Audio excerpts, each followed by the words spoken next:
Seksas tai aistringas šokis, kuris gali prarasti ritmą, jei nepaisysite kūno siunčiamų signalų.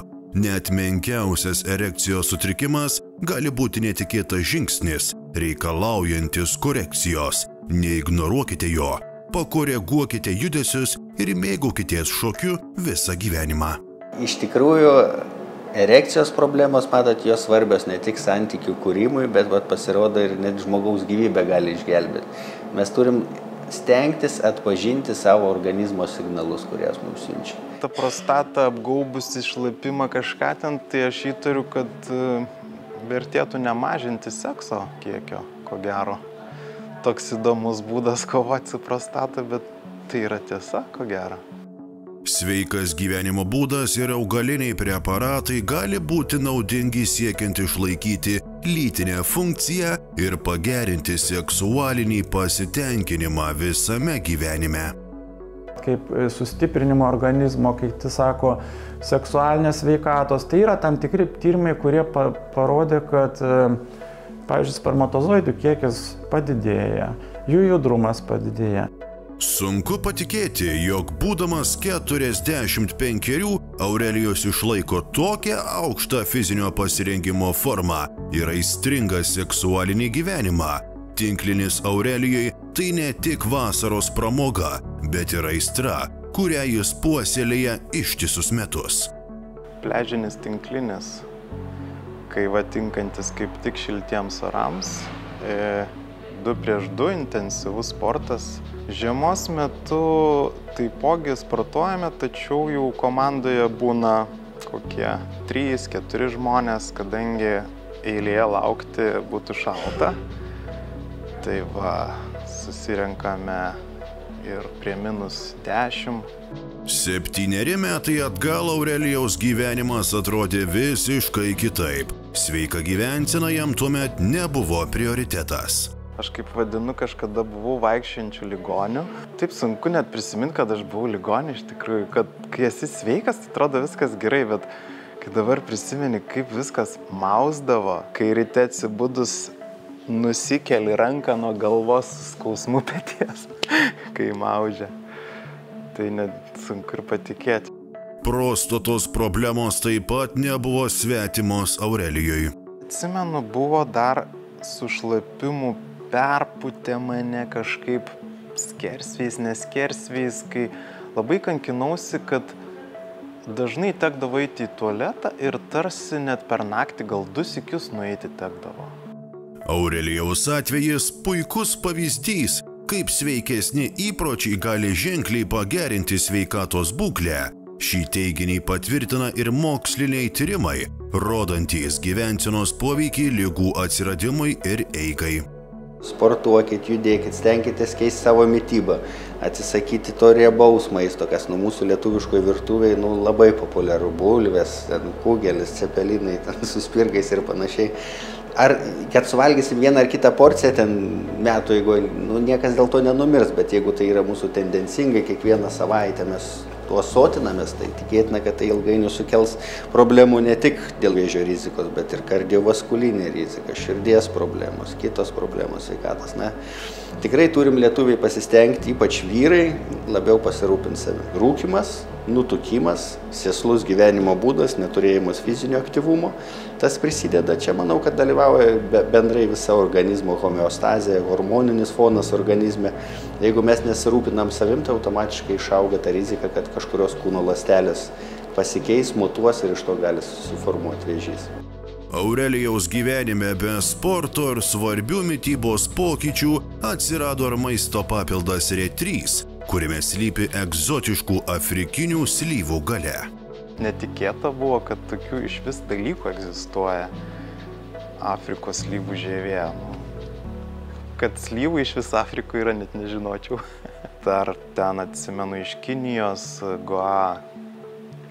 Šitą jau buvau girdėjęs anksčiau, kad žmonės palankiai vertina. Afrikinė slyva tai šiaip medicinoje jau gan senai, net ir vakarų medicinoje žinomas augalas, iš kurio gaminamas ekstraktas, bet vakarų medicinoje kažkodėl užfiksavo daugiau viena liga pagrindinė, tai yra prostatos hiperplazija, kitaip sakant, padidėjimas. Na ir kaip čia susijęs su tuo augalu? Pirmiausia, tai tas priešuždegiminis poveikis.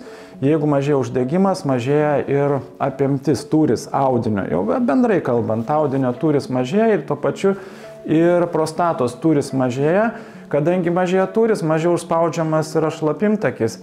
Ir dėl to automatiškai susitvarko arba bent jau palengvėja šlapinimasis vyrams. Taip kad reikia nelaukti, pasikonsultuoti būtinai su gydytoju ir pradėti vartoti tokius preparatus, kurie gali kažkiek tą procesą sulėtinti. O tas sulėtėjimas būna tikrai.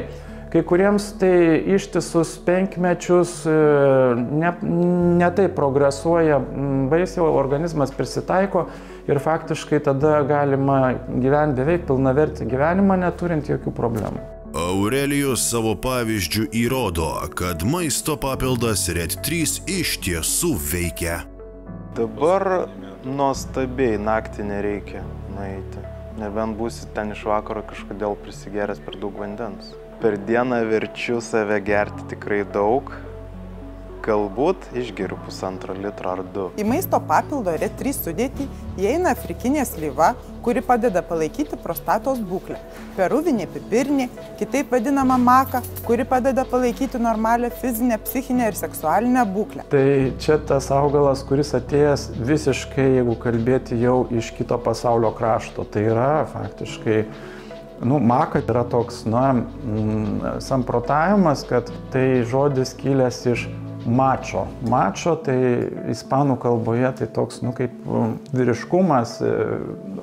Čia daug yra tokių, aliuzijų į tą tokį, vyriškumą. Tai yra augalas, kuris susietas su vyru, psichologinė ir seksualinė sveikata, kaip sustiprinimo organizmo, kaip tai sako, seksualinės sveikatos. Tai yra tam tikri tyrimai, kurie parodė, kad, pavyzdžiui, spermatozoidų kiekis padidėja, jų judrumas padidėja. Andų kalnų bendruomenių jie naudodavo šitą augalą siekiant didesnės ištvermės. Nes mes žinome, kad į 4 km, sakykime, aukštyje oro stygius pakankamai didelis ir norint eiti per kalnų perėjas su nešuliais, ilgus atstumus, klajoklių gentis, reikėdavo tikrai nemažai ištvermės. Ir jis buvo susietas su tokiu, kaip natūraliu dopingu. Reikia ištvermingumo sporte, varžybose. Tai yra visiškai neuždrausta medžiaga, kurią galima vartoti. Yra mokslinių tyrimų, kad ta ištvermė padidėja, bet istorija rodo ir šaltiniai istoriniai rodo, kad jinai pakankamai plačiai buvo vartojama ir seksualiniai ištvermiai, ir fiziniai, ir net psichologiniai ištvermiai palaikyti. Plačiai vartojamas ir kaip mitybos priedas į patiekalus, kadangi jo reiškia, yra sudėtyje labai daug vertingų medžiagų, ir angliavandenių, ir baltymų, ir mikroelementų labai svarbių organizmui. Antioksidantai, sakykime, įvairūs makroelementai, jie užtikrina, kad mūsų organizme nesutriks tas homeostazės mechanizmas, sakykime. Bus ta tinkama terpė funkcionuoti ir pačiam organizmui, bet ir funkcionuoti imuniniai sistemai. Nes labai svarbu yra mūsų imuninė sistema ir jinai yra pirmoji mūsų gynybinė grandis nuo kažkokių negerų pasikeitimų organizme. Aurelijus pastebėjo ryškų savo lytinio gyvenimo pagerėjimą, pradėjęs laikytis sveikesnės mitybos ir vartoti maisto papildus. Su potencija jūs truputėlį juoksitės.